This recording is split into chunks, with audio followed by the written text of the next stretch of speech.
आज हम आपको विश्व मानचित्र के बारे में बताने वाले हैं। तो जो महत्वपूर्ण चीज़ें हैं और प्रत्येक परीक्षा में लगभग उसमें से आना ही है, तो अपन उसको आज देखते हैं।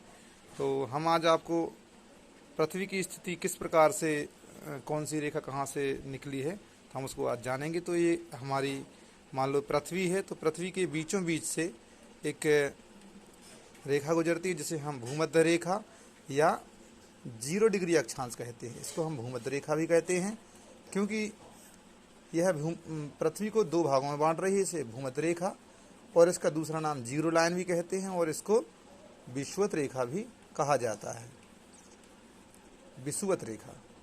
और 23.5 डिग्री उत्तर में एक कर्क रेखा होती है, 23.5 डिग्री नॉर्थ, और दक्षिण में 23.5 डिग्री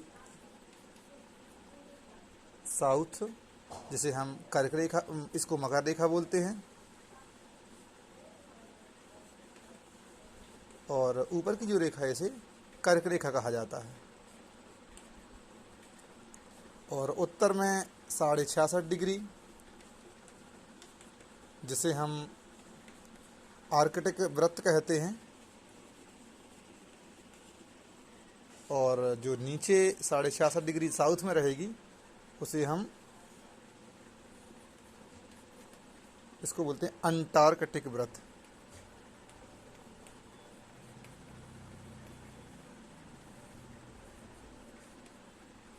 और उत्तर में जो 90 डिग्री नॉर्थ पर है, ये उत्तरी ध्रुव कहलाता है। और ये साउथ में 90 डिग्री साउथ, इसको हम बोलते हैं दक्षिणी ध्रुव।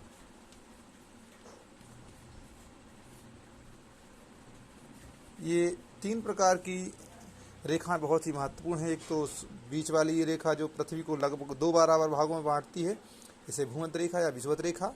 ऊपर की 23.5 डिग्री कर्क रेखा और नीचे की 23.5 डिग्री दक्षिण में जो है उसको मकर रेखा बोलते हैं। सूर्य हमेशा इन दोनों रेखाओं के बीच में ही घूमता रहता है।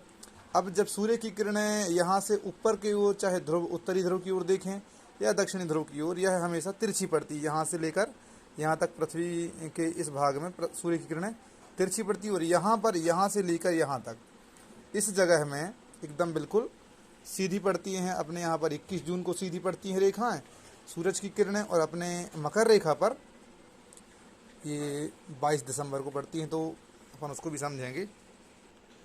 कर्क रेखा और मकर रेखा के बीच का जो क्षेत्र होता है इसे हम उष्णकटिबंध कहते हैं। और यहाँ पर बहुत ही ज़्यादा गर्मी पड़ती है सूरज किरण, क्योंकि यहाँ पर हमेशा परपेंडिकुलर रहता है, लंबवत रहता है। और 23.5 डिग्री उत्तर कर्क रेखा और आर्कटिक वृत्त के बीच में जो ठंडक है, यहाँ पर गर्मी भी रहेगी और ठंडक भी रहती, तो इसलिए इसको बोलते हैं शीतोष्ण कटिबंध है। और ऊपर वाला शीत कटिबंध है। सेम इसी प्रकार से मकर रेखा और अंटार्कटिक वृत्त के बीच में भी शीतोष्ण कटिबंध रहता है। और अंटार्कटिका वृत्त और दक्षिणी ध्रुव के बीच में यहाँ पर शीत कटिबंध रहता है। तो इतना तो हम समझ में आ गया होगा कि इस मैप के माध्यम से। अब हमने इसमें देखा कि उत्तरी ध्रुव और दक्षिणी ध्रुवों में सर्वाधिक ठंड होती है। अब इसके अलावा भी एक और क्षेत्र होता है ध्रुवों पर। ध्रुव पर एक होता है टुंड्रा प्रदेश और एक होता है टैगा प्रदेश। तो जो टुंड्रा प्रदेश है यह सर्वाधिक ठंडा दुनिया में या विश्व में, ध्रुवों पर यह सर्वाधिक ठंडा स्थान होता है। टैगा थोड़ा उससे कम होता है। हम जानते हैं कि जो भारत की स्थिति है वह कर्क रेखा भारत के बीचों बीच से निकला हुआ है। तो हम इसको देखते हैं मैप पर। कर्क रेखा भारत के 8 राज्यों से निकला है। तो सबसे पहले गुजरात, और थोड़ा सा भाग ये राजस्थान का टच करते हुए मध्य प्रदेश से होते हुए छत्तीसगढ़, फिर यहाँ पर झारखंड, पश्चिम बंगाल और यहाँ से त्रिपुरा और मिजोरम होते हुए ये 8 राज्यों को भारत से क्रॉस करता है। तो इसको हम याद करने की कोशिश करेंगे। सबसे पहले है गुजरात, फिर राजस्थान, दूसरे नंबर पर राजस्थान, मध्य प्रदेश, छत्तीसगढ़, झारखंड, पश्चिम बंगाल, त्रिपुरा और मिजोरम। ये 8 राज्य भारत में कर्क रेखा यहाँ से गुजरती है। और इस प्रकार से जो कर्क रेखा पर जो स्थित राज्य हैं वह मई और जून के महीने में भयानक गर्मी पड़ती है यहाँ पर, क्योंकि हम जानते हैं कि 21 जून के आसपास सूर्य बिल्कुल कर्क रेखा पर लंबवत रहता है। हमने मैप पर देखा, अब हम बोर्ड पर देखते हैं। यदि हम भारत की स्थिति को इस प्रकार से देखते हैं तो यहाँ पर जम्मू कश्मीर है, और यहाँ पर केरल, तमिलनाडु, यहाँ पर गुजरात है, और यहाँ पर नॉर्थ ईस्ट के 7 सिस्टर्स अरुणाचल प्रदेश सबसे पूर्वी हिस्से पर आता है। तो हम देखते हैं कि जब भारत में 21 जून को, भारत नहीं मतलब पूरी कर्क रेखा पर 21 जून को सूर्य लंबवत रहता है। अब ये धीरे जून के बाद में फिर नीचे की ओर दक्षिण की तरफ बढ़ने लगता है। तो पहले नंबर भूमध्य रेखा यहाँ पर आएगी, तो लगभग 3 महीने बाद में यह 23 सितंबर के आसपास, 23 सितंबर को ये भूमध्य रेखा पर आएगा। फिर इसके बाद में 3 महीने बाद में 22 दिसंबर को यह कर्क रेखा पर पहुंचता है, और फिर धीरे धीरे करके भूमध्य रेखा पर एक बार पुनः 22 मार्च को आता है, और यहाँ पर बहुत भयंकर गर्मी पड़ती है। और पुनः यह भारत में यह कर्क रेखा पर 21 जून, मतलब जून में कुल मिलाकर मार्च के बाद से मार्च, अप्रैल, मई, जून तक धीरे ऊपर की तरफ आता जाता है।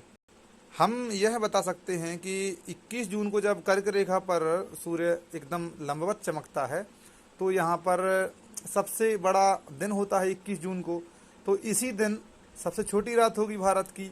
और जो मकर व्रत है, जिस समय भारत में सूर्य एकदम लंबवत चमकता है कर्क रेखा पर, उसी दिन 21 जून को सबसे छोटा दिन मकर रेखा पर पड़ता है। और जब 22 दिसंबर को दक्षिण में मकर व्रत पर सूर्य आता है लंबवत, तो उस दिन यहाँ पर सबसे बड़ा दिन पड़ता है। और इसी कारण से फिर 22 दिसंबर को भारत में सबसे छोटा दिन होता है, और वहाँ पर सबसे लंबी रात होती है। और दिन और रात हमेशा बराबर जब होते हैं, 22 मार्च के दिन भी दिन और रात बराबर होते हैं, और 23 सितंबर को भी पूरी दुनिया में पृथ्वी पर दिन और रात बराबर होते हैं। हम यह भी जानते हैं कि जब सूर्य अगर मकर व्रत की तरफ जा रहा है, तो उस समय नॉर्थ पोल पर 6 माह का रात होगा, और जब भूमध्य रेखा के ऊपर कर्क व्रत पर सूर्य चमकता है, तब उस समय दक्षिण में इधर पर इस दक्षिणी ध्रुव पर 6 माह की रात होगी। तो ध्रुवों पर 6 माह के दिन और रात होते हैं, यह हमने समझा। अब हम देखते हैं कि पृथ्वी जो गोल गेंद की तरह है, तो इस पर अक्षांश और देशांतर रेखाओं की स्थिति किस प्रकार से होती है। तो हम जानते हैं कि पृथ्वी के बीचों बीच ये 0 डिग्री, इसे हम भूमध्य रेखा या विषुवत रेखा कहते हैं। तो हम ये बता सकते हैं कि 0 डिग्री से लेकर 90 डिग्री तक के बीच में नॉर्थ में 90 अक्षांश रेखाएं होती हैं, और 0 डिग्री से लेकर दक्षिण में साउथ पोल तक 90 डिग्री पर, तो यहाँ पर भी 90 अक्षांश रेखाएं होती हैं। और एक जो बीच वाली सबसे बड़ी अक्षांश रेखा होती है। तो कुल मिलाकर हम ये कह सकते हैं, यदि इन सबको जोड़ें, 0 को 0 न माना जाए, इसको 1 माने, तो 90 और 90 180, और कुल मिलाकर 181 अक्षांश रेखाएं होती हैं। यह पेपर्स में आ चुका है कई बार कि अक्षांश रेखाओं की संख्या कितनी है। तो अक्षांश रेखाओं की संख्या 181 है। हम यह बता सकते हैं कि 0 डिग्री अक्षांश से लेकर ऊपर 90 डिग्री तक, माने कुल मिला के ऐसे 90 अक्षांश रेखाएं होती हैं। और इसी प्रकार से दक्षिण में भी ये 90 होंगी। तो कुल मिला के 90, 90, 180 और 1 0 वाली सबसे बड़ी अक्षांश रेखाएं 0 डिग्री अक्षांश होती है। अब हम यह जानते हैं कि 0 से लेकर 1 डिग्री अक्षांश, अगर यहाँ पर हम 1 डिग्री अक्षांश, 2 डिग्री अक्षांश ऐसे, क्योंकि जगह यहाँ पर बहुत कम है, तो हम बताते हैं कि 0 से लेकर 1 डिग्री अक्षांश के बीच में 1 डिग्री जो अक्षांश होती है वह 111 किलोमीटर की लंबाई के बराबर होती है। अब हम देशांतर रेखाओं के बारे में समझेंगे कि ये पृथ्वी है, ये 0 डिग्री अक्षांश हो गया।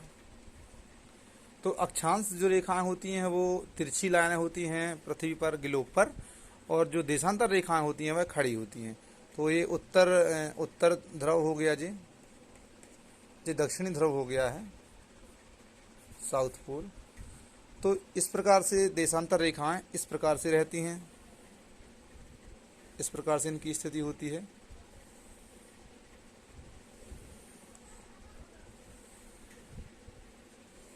इनकी संख्याएं 360 होती हैं। 180 पश्चिम तरफ और 180 पूरब तरफ होती है।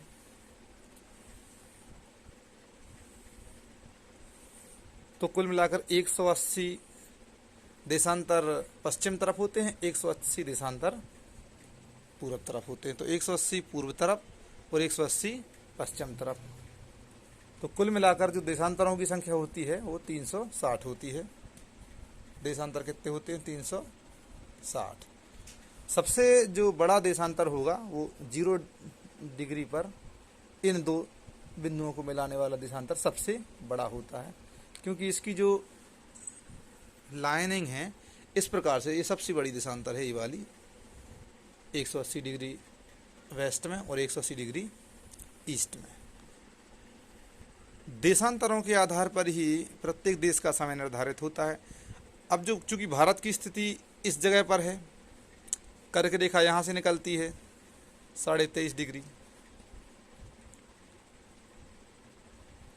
तो जो कि दुनिया का जो टाइम निकाला जाता है लंदन के ग्रीनविच, लंदन यहाँ कहीं है, तो यहाँ से लंदन से ये पूरा दुनिया का टाइम निकाला जाता है।